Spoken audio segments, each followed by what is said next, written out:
Hey yo, what's up sa inyo mga kapengyo? At today meron na naman tayo napakainit na reaction video about nga dito kay Utol Janrel Casimero na kung saan nagbigay nga ng historical gloves dito kay Nick Banayo mga kapengyo, na kung saan ibinigay lang naman ni Utol Janrel Casimero ang kanyang gloves na laban nga niya dito kay Sulani Tete, na kung saan dito nga siya nakakuha ng isang kampyonato sa ibang bansa, so talagang historical to mga kapengyo. Kumbaga very rare yung mga ganitong gloves na ibinigay niya dito kay Nick. So napakaswerte po talaga ng kanyang kaibigan na si Nick Banayo na mabigyan ng isang kwadro alas etong si Nick. At tara mga kapengyo, wag na natin patagalin at sabay-sabay nga natin panorin kung paano nga binigay ni Utol Janrel Casimero ang kanyang gloves. Yan guys, yung gloves na po yan ay gamit po. Pinatumba si Sulani Tete. Tama lang pala yung 3 million. Sulani Tete. Ano yan, memorable talaga yan. Oo, napanood ko yan history Alam nyo mga kapengyo, yung laban niya na yan kay Sulani Tete, yung ganong galawan ni Utol Janrel Casimero ang makabangga ni Naoya Inoue, hindi ko alam kung saan pupulutin si Naoya Inoue kung ganong galawan na Casimero pa rin. Talagang grabe, malakas na Casimero yun. Isipin nyo, champion yung nakalaban niya na yun, pero walang nagawa. Talagang hilong-hilo pa si Tete doon Sulani Tete. Sulani Tete.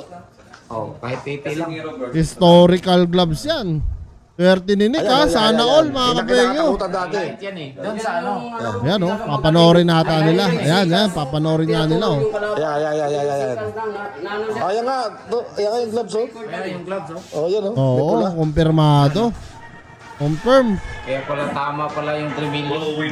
Ilang round to? Ayan guys, pinapanood po namin Ito po yung gloves na May ginamit pirma na may pirma na ni Quadro alas. kay Sulani Tete. Ayan.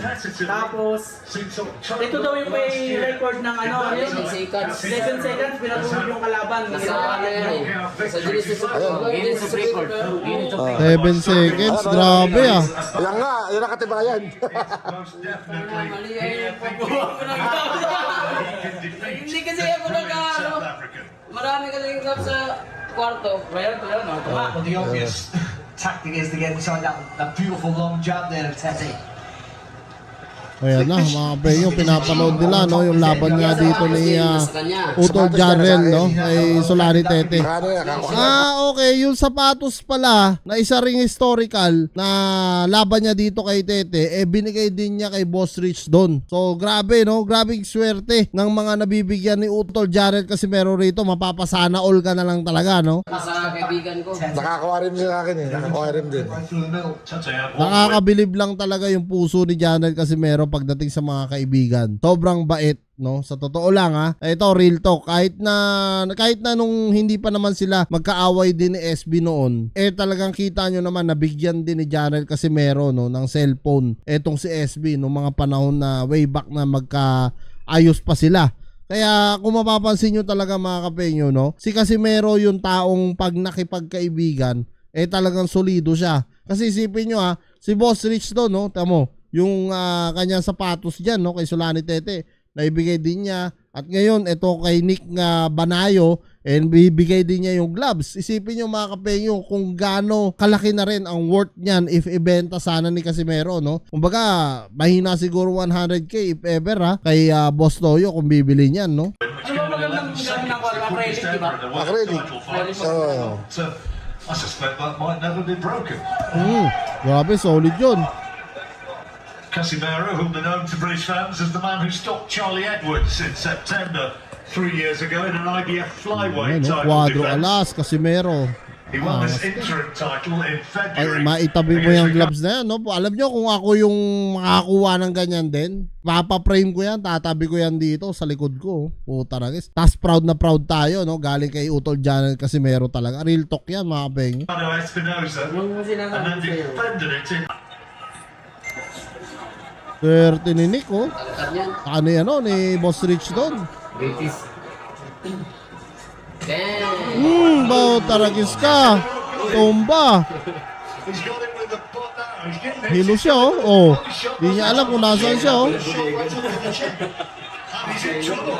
Oh. Trouble. Tete's Hilong-hilo. Duling eh. He wants to look at him. He's allowing it to continue. But Wala na. Alam nyo, ugali talaga ni Utol Janrel, no? Pagka talaga nakita niyang hilo ang kalaban, talagang sinusunod-sunod na niya, no? Parang kay Manny Pacquiao talaga yung galawan din ni Utol Janrel kasi meron pag nakakita sila ng timing o tempo na talagang hilo ang kalaban, go na kaagad, no? Pero syempre, yung ibang boksingero, nag-iingat pa rin kasi minsan merong biglang lulusot, no? Na over left hook o right hook. Pero syempre sa mga boksingerong professional o mga champion gaya nito nila Casimero, talagang alam na nila siguro tansyahin yan eh. it happened so quickly. Yung pustahan niya, 70-30. Got a long way Arte to na ako. go. 70-30, grabe, ang laki. Swerte ng mga nakapusta kay Casimero niyan ha. Kung 70-30, syempre mas lamang si Tete. 70% na hindi siya matatalo, nakapusta dyan. Tapos kay Janrel, kung 30%, baka doblado yung tama. Kunyari, tumaya ka na 1,000, baka 2,000 ang tama, no? Swerte nung mga panahon na yan, yung mga nakatayang Amerikano, no? Dito kay Janrel. Dihadong-dihado siya, 70-30, layo nun, ha? Casimero needs to pick his punches. Hilo ulit, boom. He falls down. Tete. Ang sarap pumusta niyan, mga kapenyo, no? Yung prime ni Casimero talaga. I don't think there was a punch which put him down. Perang-pera talaga yan. He's not recovered from the first knockdown. I'm sure of it. Wala na recover si Tete dyan. Hilong-hilo siya dyan. Bang, bomba na pinakawalan, no? Hilo na ng referee para kay Saul Sanchez.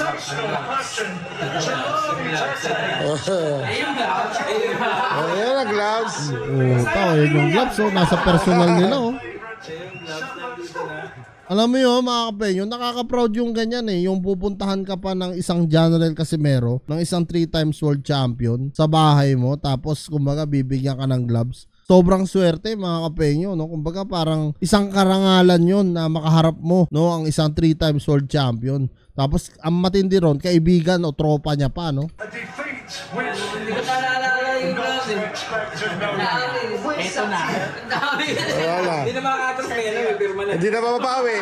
Wala nang bawian yan. Yung paglabas ko, buha agad ako ng gloves. Ano ko pa naman buuhin yan? Dali ko sa studio. caught him on the Buuhin ko. Tapos diba, nabigay na, bilhin ko yung shirt. Tapos yung fighting shirt, bilhin ko. It's a quick short shot. Kung kay Boss Toyo yan, magkano yan, mga kapenyo, may na 100k dyan. No, sa gloves na yan, bibili ni Boss Toyo yan. Kahit yung tapatos na kay Boss Rich doon, bibili ni Boss Toyo yung for sure. Wala na.